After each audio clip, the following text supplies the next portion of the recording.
আজকে লাউ পাতা রান্না করব। সুন্দরভাবে এনে ধুয়ে টুয়ে রেডি করে নিচ্ছি।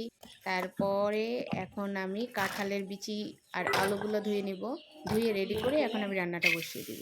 এখন পেঁয়াজগুলো দিয়ে দিলাম, সাথে একটু তেল, রসুন বাটা, এরপর দিয়ে দিলাম কাঁঠালের বিচি আর আলু। এখন সুন্দর মতো দিয়ে দিব হলুদ, মরিচ, লবণ, এরপর দিয়ে দিব ডাল।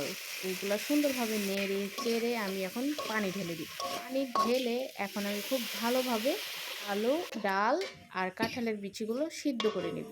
যখন খুব ভালোভাবে সিদ্ধ হয়ে যাবে, এখনই আমি আমার ধুয়ে রাখা লাউ পাতাগুলো দিয়ে দিব। ধুয়ে সুন্দরভাবে নেড়ে চেড়ে যখন এগুলোর মধ্যে একটু পানি উঠে আসবে, এরপর আমি সুন্দরভাবে ঢেকে দিব। ঢেকে দিলে এই রান্নাটার গন্ধই আপনার আলাদা রকম সুবাস ছড়াবে। একবার যখন ট্রাই করবেন তখনই বুঝতে পারবেন কি একটা অসাধারণ রান্না।